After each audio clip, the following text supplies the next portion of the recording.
دنیا بھر کے مسلمان کسی بھی جگہ نماز ادا کرتے ہوئے اپنا رخ بیت اللہ یعنی خانہ کعبہ کی سمت کرتے ہیں۔ اللہ کے اس گھر کو پہلی مرتبہ کس نے تعمیر کیا؟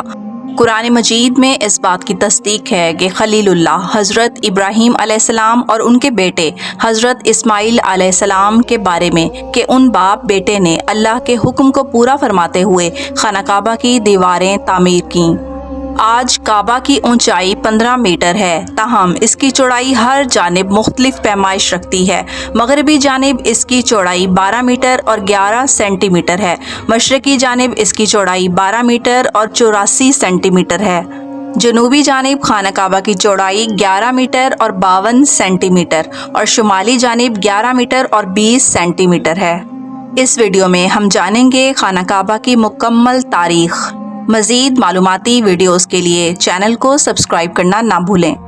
خانہ کعبہ کی موجودہ شکل وہ نہیں ہے جس شکل میں یہ حضرت ابراہیم علیہ السلام کے ہاتھوں تعمیر ہوا تھا۔ مختلف زمانوں کے دوران بیت اللہ نئے سرے سے تعمیر کیا گیا۔ خانہ کعبہ کی تعمیر کون کون سے مواقع پر کس طرح سے ہوئی، چلیے جانتے ہیں۔ سب سے پہلے اسلام سے قبل کے زمانہ میں قریش نے خانہ کعبہ کی تعمیر نو کی۔ اس کے بعد صحابی رسول حضرت عبداللہ بن زبیر کے ہاتھوں اس کی تعمیر نو ہوئی۔ اموی خلیفہ عبد الملک بن مروان کے دور میں حجاج بن یوسف نے تعمیر کروایا اور آخری مرتبہ خلافت عثمانیہ کے سلطان مراد چہارم نے 1630 میں اس کی تعمیر کروائی۔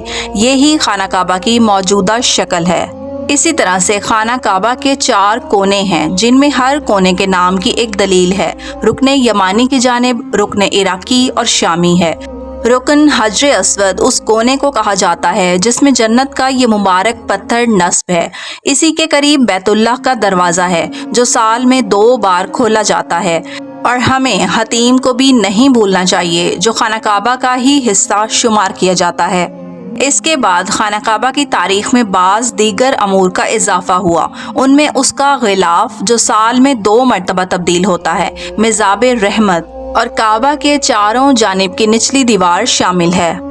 بتایا جاتا ہے کہ خانہ کعبہ کے دروازے کو ماضی میں طویل عرصے تک کسی منظم ترتیب کے بغیر کھولا جاتا رہا، تاہم شدید بھیڑ کے باعث اس طرح لوگوں کی جانوں کو خطرہ درپیش ہوا، لہٰذا یہ امر اس بات کا متقاضی ہوا کہ اس دروازے کو سال میں صرف 2 مرتبہ کھولے جانے تک محدود کر دیا جائے۔ پہلی مرتبہ شعبان میں غسل کعبہ کے موقع پر اور دوسری مرتبہ اس کے غسل اور نئے غلاف کی تبدیلی کے موقع پر، اور یہ مہینہ ذوالحج کا مہینہ ہوتا ہے۔ بیت اللہ شریف یعنی خانہ کعبہ کی تاریخ ایمان افروز واقعات سے بھری پڑی ہے، لیکن ان میں سے سب سے خوبصورت اور نصیحت آموز واقعہ وہ ہے جب اللہ کے نبی حضرت ابراہیم علیہ السلام اور حضرت اسماعیل علیہ السلام نے اس کی تعمیر نو کی۔ خانہ کعبہ کی تعمیر اور حضرت ابراہیم علیہ السلام کی عاجزی۔ جب اللہ تعالیٰ نے حضرت ابراہیم علیہ السلام کو بیت اللہ کی دوبارہ تعمیر کا حکم دیا تو باپ اور بیٹے نے مل کر اس عظیم مشن کا آغاز کیا۔ حضرت اسماعیل علیہ السلام پتھر اٹھا کر لاتے اور حضرت ابراہیم علیہ السلام دیواریں بلند کرتے۔ مقام ابراہیم کا معجزہ، جب دیواریں بلند ہو گئیں اور ہاتھ اوپر پہنچنا مشکل ہوا تو حضرت ابراہیم علیہ السلام ایک پتھر پر کھڑے ہو کر کام کرنے لگے۔ اللہ کو اپنے خلیل کی یہ ادا اتنی پسند آئی کہ وہ پتھر آپ کے قدموں تلے موم کی طرح نرم ہو گیا، اور آج بھی اس پتھر پر آپ کے قدموں کے نشانات محفوظ ہیں، جسے ہم مقام ابراہیم کہتے ہیں۔ قبولیت کی دعا۔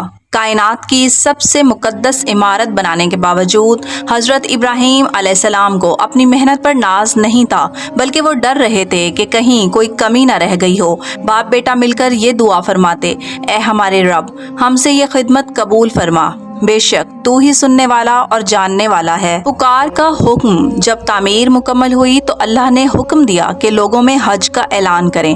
حضرت ابراہیم علیہ السلام نے عرض کی: اے باری تعالیٰ، میری آواز اتنی دور کیسے پہنچے گی؟ اللہ تعالیٰ نے فرمایا کہ تم پکارو، پہنچانا میرا کام ہے۔ اس واقعے کا ایک ایمان افروز پہلو روایات میں آتا ہے کہ جب حضرت ابراہیم علیہ السلام نے اس بنجر ریگستان میں کھڑے ہو کر آواز دی تو اللہ تعالیٰ نے وہ آواز آواز ہر اس روح تک پہنچا دی جو قیامت تک پیدا ہونے والی تھی، جس نے اس وقت جتنی بار لبیک کہا یعنی میں حاضر ہوں، اللہ اسے اتنی ہی بار بیت اللہ کی زیارت نصیب فرماتا ہے۔ بیت اللہ دنیا میں اللہ تعالیٰ کا گھر ہے جس کی بنیادیں سب سے پہلے فرشتوں حضرت آدم علیہ السلام نے رکھی۔ طوفان نوح کے بعد یہ عمارت جھک گئی، جسے حضرت ابراہیم علیہ السلام اور ان کے بیٹے حضرت اسماعیل علیہ السلام نے اللہ کے حکم سے دوبارہ انہی بنیادوں پر تعمیر کیا۔ یہ مسلمانوں کا قبلہ اور مرکز عقیدت ہے۔ اللہ کا گھر خانہ کعبہ کو امت مسلمہ کی زندگیوں اور دلوں میں بڑی اہمیت حاصل ہے۔